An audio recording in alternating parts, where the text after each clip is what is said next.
మన పట్టణంలోనే అంత పెద్ద పీఠం వేస్తుందంటే కాంగ్రెస్ ప్రభుత్వం. ఇది అందరు దృష్టిలో పెట్టుకొని నిజంగానే రేవంత్ రెడ్డి గారు కోటి మందిని మహిళలను కోటీశ్వర్ చేయాలనే కాంగ్రెస్ ప్రభుత్వం ఆలోచన ఉంది. కాబట్టి మీరు మహిళ అంటేనే మన ఇంటికి మహాలక్ష్మి. ఏదైనా కానీ మహిళలతోనే ఏ కార్యక్రమం అయినా. ఇప్పుడు మేము ఉన్నాం, కౌన్సిలర్ అందరు కలిసి మా మేడంలతోనే దినోత్సవ శుభాకాంక్షలు. ఆడపడుచులందరికీ మహిళా దినోత్సవ శుభాకాంక్షలు తెలుపుతూ ఏదైతే ఈనాటి కార్యక్రమం ప్రజాపాలన ప్రగతి ప్రణాళిక 99 డేస్ కాంగ్రెస్ ప్రభుత్వం మన గౌరవ ముఖ్యమంత్రి రేవంత్ రెడ్డి వర్యులు ఈ ప్రోగ్రాన్ని ఉద్దేశించి అందులో భాగంగా మహిళా దినోత్సవం ఈరోజు ఈ కార్యక్రమం ఇక్కడ ఏర్పాటు చేసిన మా సభాధ్యక్షులైన నందర్ రెడ్డి సార్ గారు, అదేవిధంగా మా మున్సిపల్ చైర్పర్సన్ అయిన బొద్దురి నాగ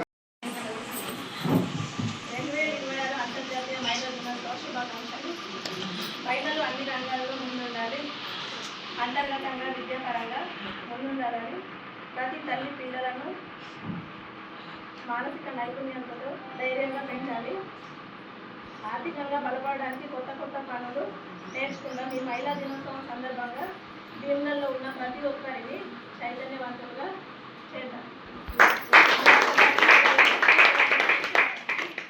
యావత్తు ప్రపంచం జరుపుకుంటున్న రోజు.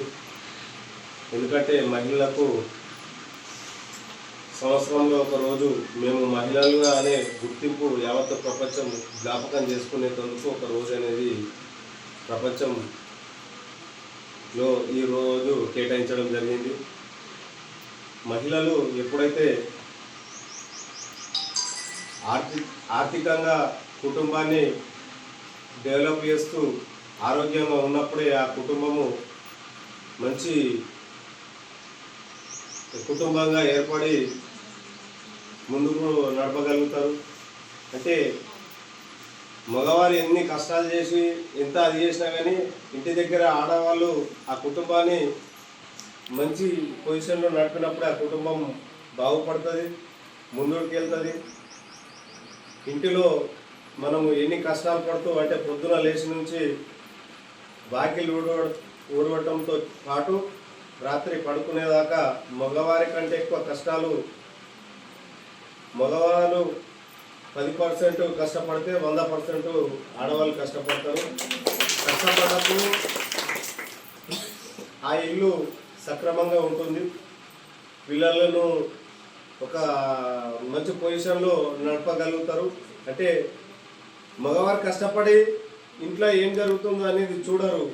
ఆ పిల్లలను స్కూల్కి పంపించి వాళ్ళను ఒక మంచి స్థానంలో ఒక మంచి పొజిషన్లోకి తీసుకొచ్చేందుకు ముఖ్యంగా ఆడవారు ఇంటి కుటుంబంలో ఉన్న పెద్ద ముందు ఉండి నడిపినప్పుడే ఆ కుటుంబము మంచి పొజిషన్లో ఉంటుంది. కాబట్టి మరొకసారి ఈ అవకాశం ఇచ్చినందుకు ధన్యవాదాలు తెలుపుతూ, అదేవిధంగా అంటే గవర్నమెంట్ పరంగా చెప్తున్నాము.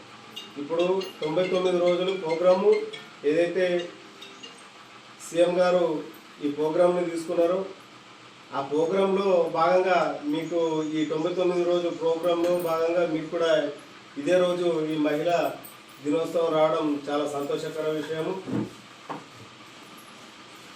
ఆ ప్రోగ్రాంలో ఏంటంటే ముఖ్య ఉద్దేశము, ఇప్పుడు మన ఊర్లో ఎక్కడైతే చెత్తకు సంబంధించింది కానీ డ్రైనేజీలు క్లీన్ కానీ శానిటేషన్ ఇవన్నీ మీతోటే మహిళలతోటే లింక్ అయి ఉంటాయి. అంటే మీరు ఇంటి దగ్గర మీ ఇల్లును ఎంత శుభ్రంగా ఉంచుకుంటారో మన వీధిని కానీ మన ఇంటి ముందట ఉన్న డ్రైన్ కానీ అదేవిధంగా శుభ్రంగా ఉంచుకున్నప్పుడే మన వీధి మన ఏరియా అనేది మంచి శుభ్రతతో కూడుకుంటుంది. ఆ శుభ్రంగా ఉండడం వల్ల రోగాలు రాకుండా ఉంటాయి. ఎందుకంటే శుభ్రత లేకపోతే అక్కడ దోమలు వ్యాపించి డెంగ్యూ రావడం కానీ మలేరియా రావడం. 6 నెలల వరకు కేవలం తల్లిపాలు మాత్రమే ఇవ్వాలి పిల్లలకి. కల్పించడం జరుగుతుంది. టీచర్లు చెప్తున్నారు మీ అందరికీ. ఇప్పుడు ఏఎన్ఎం వాళ్ళు కానీ టీచర్స్ కానీ మీరు ఎట్లాంటి ఆహారం తీసుకోవాలి, ప్రెగ్నెంట్ సమయం 99 రోజులలో ఇదొకటి నిన్నడే మనము చాలు చేసుకున్నాము. దానిలో భాగంగా ఇది మనకి ఇక్కడ ఈరోజు మహిళా దినోత్సవంగా మనం అందరము ఇక్కడ కూర్చొని ఉన్నాము. ముందుగా సభను అలంకరించిన పెద్దలందరికీ నా యొక్క వందనాలు. ప్రత్యేకంగా మన మహిళలము అన్ని విషయాల్లో ముందుకు రావాలని మన రేవంత్ అన్న ప్రతి విషయంలో ముందుకు మనల్ని తీసుకురావడానికి ప్రత్యేకంగా శ్రద్ధ చూపుతున్నాడు. మన భీమ్గల్ మొన్న జరిగిన మున్సిపల్లో 8 మంది మహిళలము ఈరోజు